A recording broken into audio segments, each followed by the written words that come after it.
Hello, and welcome back to Golden Wisdom for Elders, where we share timeless stories and valuable life lessons to inspire and guide us through our golden years.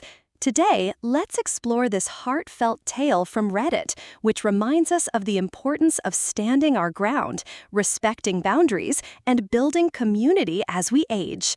It's a story that highlights how wisdom gained from experience can lead to positive change for ourselves and those around us. Our story begins. I never thought I'd have to deal with a real-life Karen, but life has a funny way of throwing surprises our way. My name's Jack, and I own a 50-acre estate just outside of town.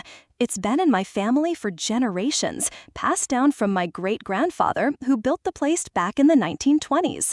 The property includes the main house, a guest house, stables, and acres of pristine forest and meadows. It's my own little slice of heaven, a peaceful retreat away from the hustle and bustle of city life. Now, about 5 years ago, a new housing development popped up on some land right next to my property. They called it Oakwood Estates, those cookie-cutter McMansions all packed in tight with perfectly manicured lawns and an overbearing homeowners association to keep everything looking just so. I didn't pay much attention to it at the time. Live and let live, I figured. As long as they stayed on their side of the property line, we'd get along just fine. Oh, how naive I was.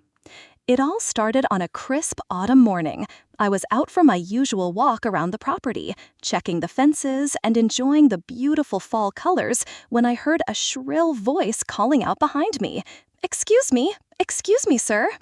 I turned to see a woman in her late 40s power walking toward me, her blonde bob bouncing with each determined step. She was dressed in yoga pants and a fleece vest, clutching a tablet to her chest like it was the most important thing in the world. "Can I help you?" I asked, trying to keep the annoyance out of my voice. I don't much care for unexpected visitors on my land. She finally reached me, a bit out of breath. "Yes, hello. I'm Karen Johnson, president of the Oakwood Estates Homeowners Association." She thrust out her hand, which I reluctantly shook. "Jack Williams," I replied simply. "Mr. Williams, I'm glad I caught you. We need to discuss some serious violations of our community guidelines." She tapped furiously at her tablet, pulling up some kind of checklist. I blinked, confused. "I'm sorry, what?" "Well, for starters, your lawn is completely overgrown. Our bylaws clearly state that grass must be maintained at no more than 3 inches in height. And don't even get me started on those trees. We have strict regulations about pruning." I held up a hand to stop her. "Ma'am, I think there's been some kind of misunderstanding. I'm not a part of your homeowners association." She looked at me like I'd just told her the sky was green. "Don't be ridiculous. Of course you are. All residents of Oakwood Estates are required to be members of the HOA." "That may be true," I said slowly, trying to keep my patience. "But I don't live in Oakwood Estates. This is my private property. It's been in my family for nearly 100 years. Karen's eyes narrowed. "Now see here, Mr. Williams, I don't appreciate being lied to. I can clearly see your house from here, and it's definitely within our community boundaries." I took a deep breath. "Ma'am, Karen, I assure you it's not. My property predates your development by many decades. If you'll kindly leave now, I'll forget this little misunderstanding ever happened." But Karen wasn't about to give up that easily. She planted her feet and crossed her arms, tablet clutched to her chest like a shield. "I will do no such thing until we address these violations. Now, about those trees." "There are no violations," I said firmly. "My private property, your HOA, has no authority here." "We'll just see about that," Karen huffed. She pulled out her phone and started furiously tapping away. "I'm calling the police." I almost laughed. "Go right ahead. I've got nothing to hide."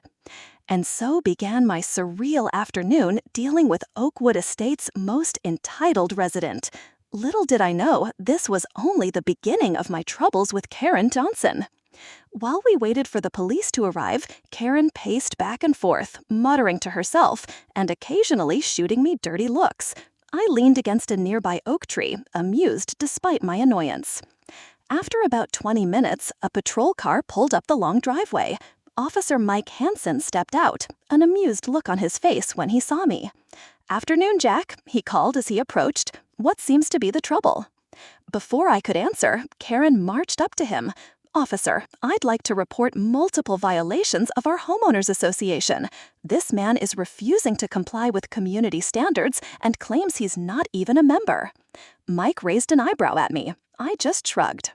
"Ma'am," Mike said calmly, "I'm familiar with Mr. Williams and his property. He's correct. This land isn't part of Oakwood Estates. It's a private estate that's been here long before your development was built." Karen's face went from smug to shock to angry in the span of about 3 seconds. "That's impossible. I can see his house from my backyard." "You can see the edge of my property from your backyard," I corrected, "but there's a good 1/4 mile of my land between your fence line and my house." Mike nodded. "He's right, ma'am. There's no HOA violation here because Mr. Williams isn't subject to your association's rules. Now, is there anything else I can help you with today?" Karen sputtered incoherently for a moment before gathering herself. "Well, even if he's not officially part of our community, surely there are local ordinances about property maintenance. You can't just let the place go wild. It brings down property values for the rest of us." I had to bite my tongue to keep from laughing out loud. My meticulously maintained estate, which was worth easily 10 times the value of her cookie-cutter house, was somehow bringing down her property values. The mental gymnastics were impressive. Mike, to his credit, kept a straight face.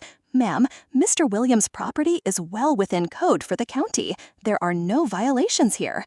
Now, I'm going to have to ask you to leave the premises. You're currently trespassing on private property." Karen's face turned an impressive shade of red. "This isn't over," she hissed at me, before storming off toward the road, where I assume she had parked. Once she was out of earshot, Mike turned to me with a grin. "Sorry about that, Jack. New folks move in, and sometimes they don't quite understand where their authority ends." I chuckled. "No worries. Thanks for coming out. Want a beer before you head back?" He shook his head. "Better not while on duty, but rain check for sure. Take care, Jack." As Mike dove away, I breathed a sigh of relief. Crisis averted, or so I thought. If only I had known then that this was just the opening salvo in Karen's crusade against my property. Over the next few weeks, things were blessedly quiet. I went about my business, tending to the estate, and enjoying the peace and quiet. But Karen, it seemed, was not one to let things go easily. It started small at first. I'd find passive-aggressive notes tucked into my mailbox, reminding me of community standards and urging me to be a good neighbor. I'd toss them in the recycling bin without a second thought. Then came the not-so-subtle drive-bys. I'd spot Karen's SUV creeping along the road that bordered my property, her head swiveling back and forth as she presumably looked for more violations to report. Once, I caught her actually stopped at the edge of my driveway, leaning out her window with her phone, apparently taking pictures. I decided to nip that in the bud right away. I marched down to the road, my face set in a stern expression. "Karen," I called out as I approached, "is there a problem?" She jumped, clearly not expecting to be confronted. "Oh, Mr. Williams, I was just admiring the view." I crossed my arms. "With your phone camera pointed directly at my property?" Karen had the grace to look slightly embarrassed, but she rallied quickly. "Well, if you must know, I was documenting the ongoing issues with your land. The HOA board is very concerned." "Karen," I cut her off, "we've been over this. I'm not part of your HOA. Your board has no authority here. Now, I'm asking you nicely to please stop harassing me and taking pictures of my property. If this continues, I'll have no choice but to involve the authorities." Her eyes narrowed. "Are you threatening me, Mr. Williams?" I sighed. "No, Karen, I'm setting a boundary. Please respect it." Without waiting for a response, I turned and walked back toward my house. I could hear her engine rev as she sped away, no doubt fuming. I hoped that would be the end of it, but Karen, it seemed, was just getting started. A few days later, I was working in my workshop when I heard a commotion outside. I stepped out to find a group of men in uniforms walking around my front yard, taking measurements and jotting down notes. "Excuse me," I called out as I approached. "Can I help you, gentlemen?" One of the men, who seemed to be in charge, turned to me with a clipboard. "Good afternoon, sir. We're here from the county assessor's office to conduct a property evaluation." I frowned. I wasn't notified of any evaluation. May I ask what this is about? The man consulted his clipboard. "We received a complaint about potential code violations and unpermitted structures on this property. We're here to investigate and reassess the property value if necessary." My blood began to boil. I had a pretty good idea where this complaint had come from. "I see," I said, keeping my voice level. "And who exactly filed this complaint?" The man hesitated. "I'm afraid I can't disclose that information, sir, but I can assure you this is all standard procedure." I took a deep breath. "All right, well, I can assure you there are no code violations or unpermitted structures on my property. Every building here has been properly permitted and inspected.